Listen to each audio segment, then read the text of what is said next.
Rising as और falling edge के ऊपर जो है वो वर्क करते हैं।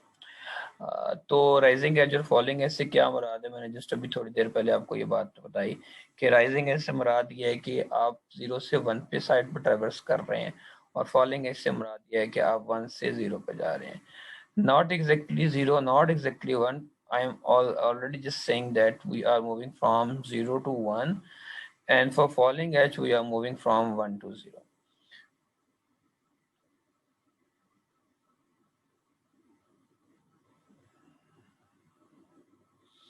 नेक्स्ट अब आ जाती हैं कि टाइप्स ऑफ फ्लिप फ्लॉप हमारे कोर्स के अंदर कौन से टाइप्स फ्लिप फ्लॉप की इंक्लूड की गई हैं। तो सबसे पहला फ्लिप फ्लॉप है, उसको बोलते हैं set and reset flip flop. Set and reset flip flop. Clocked SR flip flop, S for set and R for reset. Clock SR flip flop जो हम लोग राइजिंग एज के लिए भी देखेंगे आने वाले लेक्चर में, और फॉलिंग एज के लिए भी हम लोग देखेंगे। And then JK flip flop हमारे पास आ जाता है, and D delay type flip flop, T toggle type flip flop. Race around condition को डिस्कस करेंगे जो बहुत इंपॉर्टेंट कंसीडर की जाती है फ्लिप फ्लॉप में, कि कन्फ्लिक्ट क्या है, ये डेडलॉक क्या है, इस डेडलॉक को कैसे हम रिकवर कर सकते हैं। एंड देन हम मास्टर स्लेव फ्लिप फ्लॉप को डिस्कस करेंगे, बहुत ही important master slave flip flop consider किया जाता है फ्लिप फ्लॉप की कैटेगरी के अंदर। नेक्स्ट जो सेकंड टाइप है हमारे पास जो सीक्वेंशियल सर्किट में आती है, उसको हम काउंटर्स का नाम देते हैं। और काउंटर्स जो हैं, काउंटर्स बेसिकली सीक्वेंशियल सर्किट होते हैं जो काउंटिंग के लिए इस्तेमाल होते हैं। अब तक आप लोगों ने देखा होगा कि जब भी कंप्यूटर में ऑपरेशन होता है तो वो टाइम पे डिपेंडेंट होता है, एक टाइम के बाद ऑपरेशन डिस्कार्ड हो जाता है। लेकिन आपने ये नहीं सोचा होगा कि वो टाइम काउंटिंग करता कौन है। मसलन हमें तो पता है सामने क्लॉक लगी है, उस क्लॉक को हम देख लेते हैं, लेकिन कंप्यूटर ब्लाइंड डिवाइस है।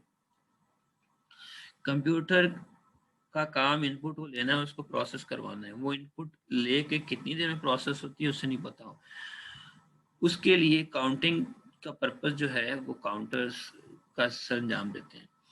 काउंटर्स को जो है वो फ्लिप फ्लॉप की मदद से डिज़ाइन किया जाता है, यानी counters are designed by using flip flops. ठीक है, काउंटर जो है टाइमिंग सोर्स प्रोवाइड करते हैं, कंट्रोल सिग्नल को भी जनरेट करवाते हैं। अब कंट्रोल सिग्नल जो है या टाइमिंग सोर्सेज या कंट्रोल सिग्नल जो है, कंट्रोल सिग्नल अगर आप लोगों ने कंट्रोल बसेस का कोई आर्टिकल डिस्कस किया तो आपको पता होगा कि उसमें read write byte enable acknowledge acknowledge A interrupt A, इस तरह करके कुछ कंट्रोल सिग्नल्स होते हैं जो जनरेट किए जाते हैं मुख्तलिफ ऑपरेशंस के लिए। तो कंट्रोल सिग्नल्स जनरेट करवाना, टाइमिंग सोर्स पर यूज करना, काउंटिंग के पर्पस को सर अंजाम देना, ये हमारे पास किस चीज़ के अंदर इंक्लूड किए जाते हैं, हमारे पास काउंटर में इंक्लूड किए जाते हैं। अब काउंटर जो है किस किस्म की काउंटिंग कर सकते हैं, यानी हम गिनती की बात करते हैं। आपको बताया कि गिनती हम असेंडिंग भी कर सकते हैं, 0 1 2 3 आगे ऑन सो ऑन। डिसेंडिंग भी कर सकते हैं जिसमें 4 3 2 1 भी हो सकता है। नॉन लीनियर भी कर सकते हैं, मसलन 2 5 7 11 13 14 वगैरह। तो काउंटिंग 3 तरह की काउंटर्स करते हैं, ascending, descending and non linear. ठीक है, नॉन लीनियर से मतलब क्या है, ना तो वो सेंडिंग हो तो डिसेंडिंग होते हैं, बल्कि वो रैंडम होते हैं। ठीक है, अब यहाँ पर बहुत इंपॉर्टेंट बात है कि काउंटर्स को जनरेट डिजाइन करते हुए इस बात का खास ख्याल रखना है कि अगर आपने 4 बिट सीक्वेंस का काउंटर जनरेट करना है, या आप चाहते हैं कि काउंटर जनरेट बनाया जाए जो 0 से 3 तक काउंटिंग करे, तो 0 से 3 तक काउंटिंग के लिए जो काउंटर इस्तेमाल कितने कितने फ्लिप फ्लॉप इस्तेमाल होंगे, 2 होंगे, यानी n is equal to 2 raise पर n होता है। अब 2 रेज पर n क्या है, वो सीक्वेंस नंबर है।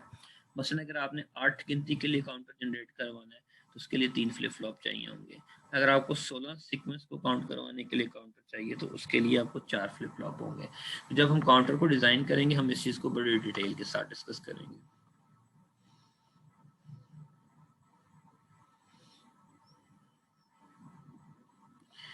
थर्ड जो हमारे टॉपिक इंक्लूड किया गया जिससे आप लोग वाकूफ भी वाकिफ भी होंगे सीक्वेंशियल सर्किट में, हमारे पास वो क्या है, रजिस्टर्स का। रजिस्टर्स डेफिनेटली सीक्वेंशियल है क्योंकि रजिस्टर में डेटा को आर्धी तौर पर स्टोर किया जाता है। अब जो फ्लिप फ्लॉप में आने वाले फ्लॉज हैं वो सबसे बढ़ के क्या है कि फ्लिप फ्लॉप सिर्फ एक बिट को स्टोर करता है, एक से ज्यादा नंबर ऑफ बिट्स को फ्लिप फ्लॉप स्टोर नहीं कर सकता। यानी कि in order to save more than one bit data, हमें क्या चीज चाहिए, हमें n नंबर ऑफ बिट्स को स्टोर करवाने के लिए फ्लिप फ्लॉप नहीं चाहिए बल्कि रजिस्टर चाहिए। आपको पता है कि रजिस्टर 4 बिट को भी स्टोर करते हैं, 8 को भी करते हैं, 16 को भी, 32 को भी, डिपेंड करता है आर्किटेक्चर के ऊपर। जैसा आर्किटेक्चर होता है उस आर्किटेक्चर के हिसाब से रजिस्टर की हायरार्की होती है। तो रजिस्टर ऐसे सिक्वेंशियल सर्किट हैं जिनमें आप n नंबर ऑफ बिट्स यानी मोर देन 1 बिट को स्टोर कर सकते हैं। रजिस्टर्स को भी फ्लिप फ्लॉप की मदद से डिजाइन किया जाता है। वजह क्यों? क्योंकि flip flop basic memory element है और हर बेसिक मेमोरी एलिमेंट में आपको पता है कि फ्लिप फ्लॉप जरूर होंगे। तो चाहे वो रजिस्टर्स हैं, चाहे वो काउंटर्स हैं, ठीक है, वो फ्लिप फ्लॉप से ही मिलके बने होते हैं, ठीक है। और ये बात इंपॉर्टेंट है कि अगर आपने n number of bit store करानी तो आपको उसके लिए n number of flip flop चाहिए। n कोई भी नंबर हो सकता है, 1 हो सकता है, 2 हो सकता है, 3 हो सकता है, 4, 5 एंड सो ऑन वगैरह वगैरह, ये आपके पॉसिबल हो सकते हैं, ठीक है। अब रजिस्टर जो है, हम नॉर्मली डिज़ाइन जो किया जाता है डी टाइप फ्लिप फ्लॉप से किया जाता है। जब हम लोग डी टाइप फ्लिप फ्लॉप को डिस्कस करेंगे या रजिस्टर डिज़ाइन को करने लगेंगे तब मैं आपको बताऊंगा कि डी ही से क्यों करते हैं, टी से क्यों नहीं करते, वगैरह से क्यों नहीं किया जाता बाकी फ्लिप फ्लॉप से। लेकिन यहाँ पर आपने याद रखना है मोस्ट ऑफ रजिस्टर जो आपके डिज़ाइन किए जाते हैं वो डी टाइप फ्लिप फ्लॉप से मिलकर डिज़ाइन किए जाते हैं।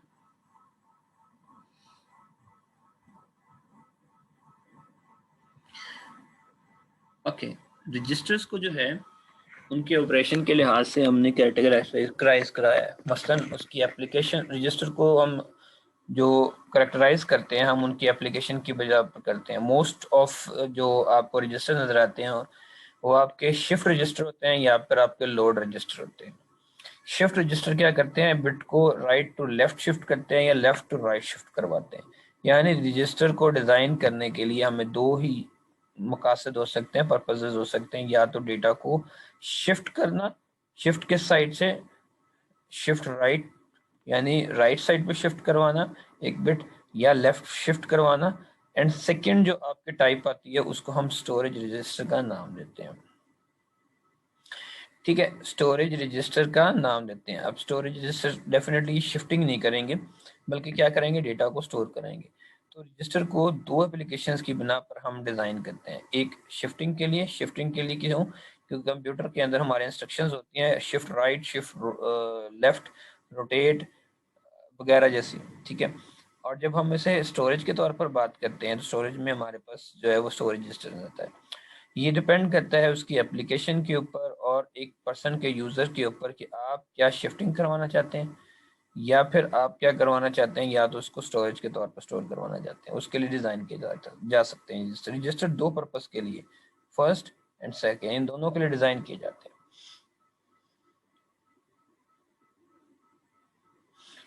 अब इसी बात पे डिपेंड करते हुए आपको पता है कि डेटा की दो टाइप्स होती है, एक सीरियल होता है, एक पैरेलल होता है।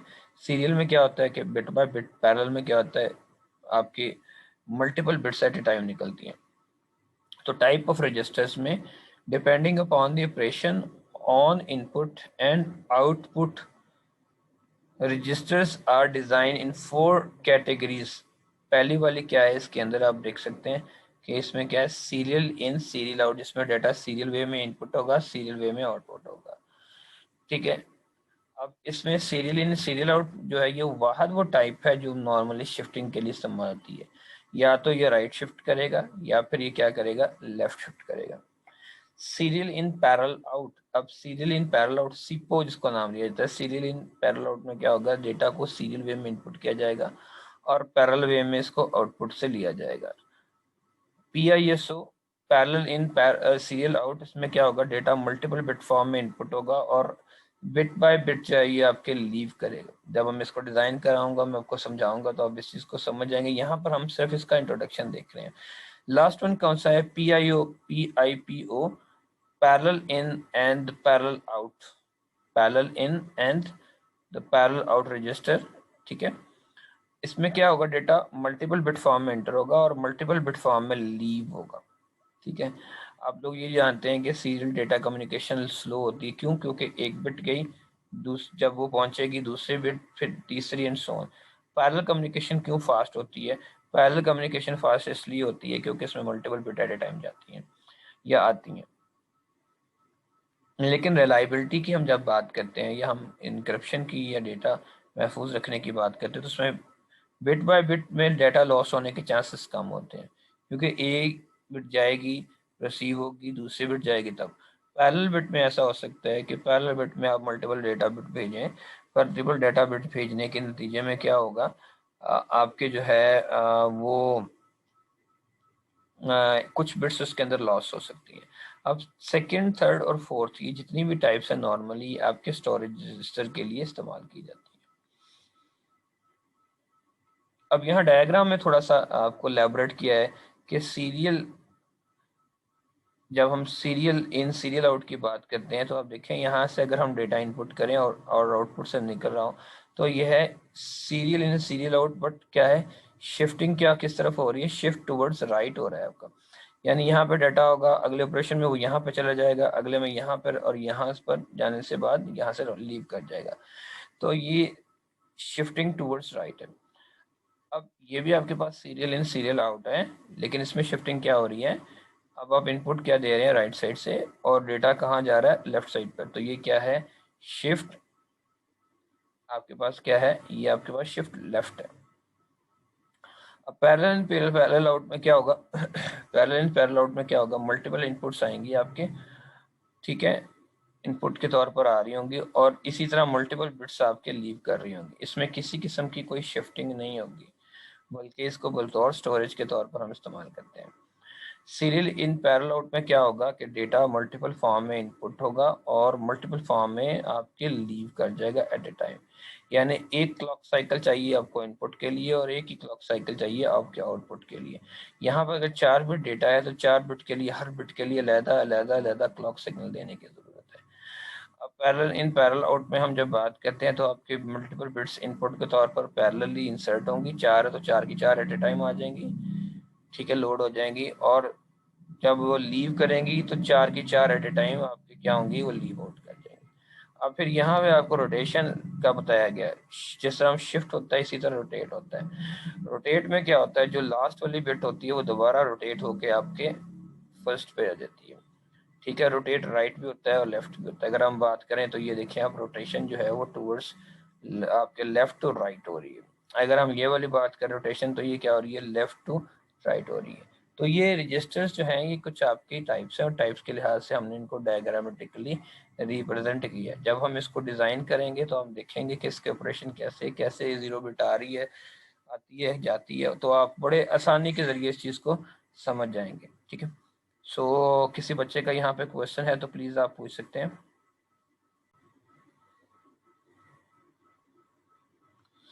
ओके, नेक्स्ट, सिक्वेंशियल सर्किट की एप्लीकेशंस कहाँ कहाँ पर हमें नज़र आती हैं। सिक्वेंशियल सर्किट हमारे शिफ्टिंग के लिए इस्तेमाल होते हैं, शिफ्ट रजिस्टर के लिए, फ्लिप फ्लॉप के लिए, analog to digital and digital to analog converter, जिसे हम एडीसीज या डीसीज बोलते हैं। तो आपको याद होगा, आप लोगों ने रेक्टिफायर पढ़ा होगा, ऑसिलेटर पढ़े होंगे। इलेक्ट्रॉनिक्स में रेक्टिफायर जो है वो आपके एसी को डीसी में, और ऑसिलेटर जो होता है वो डीसी को एसी में कन्वर्ट कर रहा होता है। तो एनालॉग टू डिजिटल या डिजिटल टू एनालॉग कन्वर्टर की जब हम बात करते हैं तो वहाँ पर भी हमें सिक्वेंशियल सर्किट नजर आती है। काउंटर्स में इस्तेमाल होती है, क्लॉक पल्सेस में इस्तेमाल होती हैं, रजिस्टर्स, माइक्रो प्रोसेसर, कंट्रोलर, और डेटा को आर्जी तौर पर महफूज करने के लिए भी आपके सिक्वेंशियल सर्किट इस्तेमाल किए जाते हैं। प्रोग्रामेबल डिवाइसेस के अंदर इस्तेमाल होते हैं आपके एफ पी जी एस जो हैं और पी एल डीज जो हैं, इनके अंदर इस्तेमाल किए जाते हैं। जहाँ पर आप सर्किट डिज़ाइनिंग की बात करते हैं, आपके ब्रेड बोर्ड्स होते हैं, सर्किट बोर्ड्स होते हैं, इस तरह एफ पी जी एस भी होते हैं जिनके ऊपर आप नॉर्मली सर्किट को एम्बेड करके डिज़ाइन करते हैं, ठीक है। अब ये थोड़ा सा कुछ ब्रीफ कंपैरिजन किया गया है जो इस लेक्चर के मैंने एंड पे थोड़ा सा इंक्लूड किया है, ताकि बच्चों को समझ आ सके कि एक्चुअली सिक्वेंशियल सर्किट में और कॉम्बिनेशन में फ़र्क क्या है। बेसिक देखें, एक साइड पर आपको कॉम्बिनेशन नज़र आ रहा है, एक कॉलम में आपको सिक्वेंशियल है। जब हम बेसिक की बात करते हैं तो कॉम्बिनेशन सर्किट में क्या होता है, the output is discovered by present. अच्छा, यानी आउटपुट जो है आपकी किस पे डिपेंड कर रही होती है, इनपुट के ऊपर डिपेंड कर रही होती है।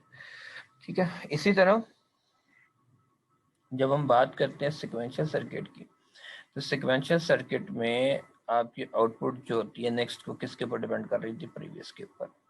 स्टोरेज कैपेसिटी, कॉम्बिनेशन सर्किट के अंदर कोई स्टोरेज मेमोरी एलिमेंट नहीं होता, ये बात हम लोग डिस्कस कर चुके हैं। सिक्वेंशियल सर्किट में डेफिनेटली आपके पास क्या होता है, मेमोरी या डेटा एलिमेंट आपके पास क्या है, अवेलेबल होते हैं। एप्लीकेशन की जब हम बात करते हैं तो कॉम्बिनेशन सर्किट जो है वो इनकोडर में, डिकोडर में वगैरह में इस्तेमाल किया जाता है। मल्टीप्लेक्सर, डी मल्टीप्लेक्सर, कंपैरेटर्स के अंदर इस्तेमाल किया जाता है। सिक्वेंशियल सर्किट में फ्लिप फ्लॉप है, लैचेस हैं। आने वाले लेक्चर में मैं फ्लिप फ्लॉप और लैच के अंदर फ़र्क आपको बताऊंगा, जो बहुत इंपॉर्टेंट है, बच्चे इस चीज़ को बड़ा मिसगाइड करते हैं। काउंटर में रजिस्टर्स में इस्तेमाल किए जाते हैं। क्लॉक, कॉम्बिनेशन सर्किट के अंदर कोई क्लॉक पल्स अवेलेबल नहीं होती, यानी there is no availability of clock pulse in your combination circuit. लेकिन हम जब बात करते हैं सिक्वेंशियल सर्किट की, हम बात करते हैं तो सिक्वेंशियल सर्किट में डेफिनेटली क्लॉक होती है। ठीक है, और वो क्लॉक पल्स जो है आपको हमने पहले ही बात किया था, हमने डिस्कस की थी कि सिक्वेंशियल सर्किट में जो है वो क्लॉक पल्स होती है, इसमें राइजिंग एजेस होती हैं और फॉलिंग एजेस होती हैं। फिर उसके बाद नेक्स्ट हमारे पास क्या आता है, फीडबैक का मैकेनिज्म। फीडबैक के जब मैकेनिज्म की हम बात करते हैं तो कॉम्बिनेशन सर्किट में कोई फीडबैक का मैकेनिज्म नहीं होता, यानी there is no feedback mechanism in combination circuit. ठीक है, नेक्स्ट आ जाती है हमारे पास क्या है जी, सिक्वेंशियल सर्किट आ जाते हैं। सिक्वेंशियल सर्किट की हम जब बात करते हैं तो सिक्वेंशियल सर्किट के अंदर आपके फीडबैक का मैकेनिज्म अवेलेबल होता है। अब थोड़ा सा अभी हमने बात डिस्कस की थी कि यार लैच और फ्लिप फ्लॉप के अंदर क्या बेसिक फ़र्क है। तो लैचेस और फ्लिप फ्लॉप तकरीबन सेम होते हैं। अक्सर जगह पर ये कहा जाता है कि फ्लिप फ्लॉप को लैचेस भी कहते हैं, लेकिन इन दोनों में थोड़ा बहुत फ़र्क ज़रूर है। लैच और flip flop single bit storage device, latch भी सिंगल बिट स्टोरेज डिवाइस। अब ये दोनों फ़र्क पे हैं। लैचेस जो है वो लेवल सेंसिटिव डिवाइस होती हैं, यानी वो हाई लेवल पे या लो लेवल पे काम करते हैं, 0 लेवल पे या 1 लेवल के ऊपर काम करते हैं। फ्लिप फ्लॉप क्या है, वो एज ट्रिगर डिवाइसेस कहलाती हैं। एज ट्रिगर का मतलब क्या है, या तो वो राइजिंग एज के ऊपर ऑपरेट कर रही होती हैं या फिर वो क्या है, फॉलिंग एज के ऊपर ऑपरेट कर रही होती हैं। ठीक है, लैचेस में गेट्स कम से कम इस्तेमाल होते हैं। ठीक है, लेकिन फ्लिप फ्लॉप मोर कॉम्प्लेक्स होते हैं, इनके अंदर ज़्यादा गेट्स होते हैं, डेफिनेटली कॉस्ट वाइज भी एक्सपेंसिव होंगे या सस्ते होंगे। पावर इनको कम से कम चाहिए लैचेस को ऑपरेट करने के लिए, लेकिन फ्लिप फ्लॉप के अंदर आपको ज़्यादा पावर रिक्वायर्ड होती है इनको ऑपरेट करवाने के लिए। सर्किट कॉम्प्लेक्स होते हैं, लेकिन फ्लिप फ्लॉप के जो है सर्किट ईजी होते हैं। Latches are more fast whereas the flip flops are less fast, least fast, कम तेज होते हैं। ठीक है, and it was about today's lecture. अब अगर आपको क्वेश्चन है तो प्लीज आप 1 by 1 करके पूछ सकते हैं। You may ask question now.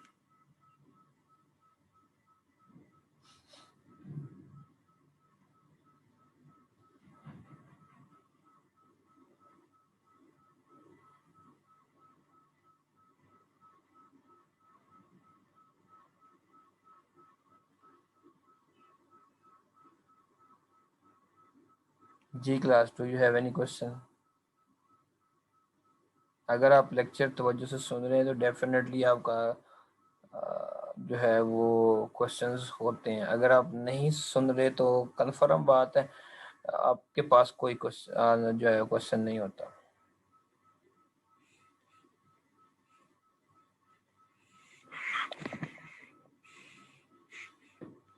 Do you have any question?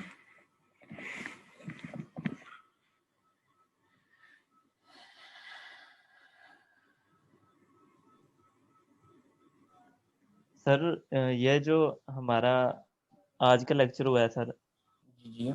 इससे जो इससे जो प्रीवियस पढ़ा सर वो फाइनल के लिए इंक्लूड किया जाएगा कि नहीं? बिल्कुल किया जाता है। उसमें इस तरह होता है बच्चे की पॉलिसी होती है कि मिड टर्म में से 30% आता होता है आपका, और 70% जो होता है वो आपके फाइनल टर्म में से इंक्लूड किया जाता है। Yes. एज पर पॉलिसी, जो मैंने आपको बताया कि एचईसी की पॉलिसी यही है कि जब भी आप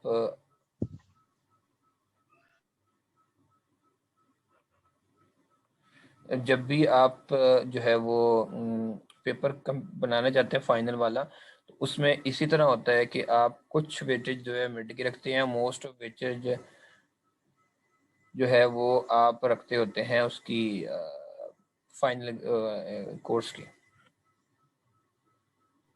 और सर प्रीवियस में किसी भी जगह से आ सकता है क्वेश्चन? वो हम डिसाइड कर लेंगे कि कौन कौन से हमने टॉपिक्स इंक्लूड करने हैं, ठीक है। और वो मैं यस आपको इन्फॉर्म कर दूंगा, वो इतना कंसर्न नहीं है कि कौन कौन से हमने आर्टिकल्स रखने हैं, कौन से छोड़ने हैं। तो वो फिर डिसाइड कर लेंगे हम। Yes sir.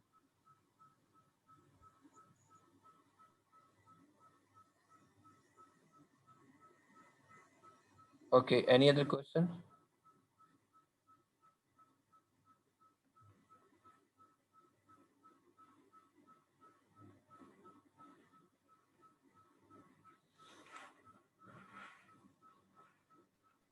No sir.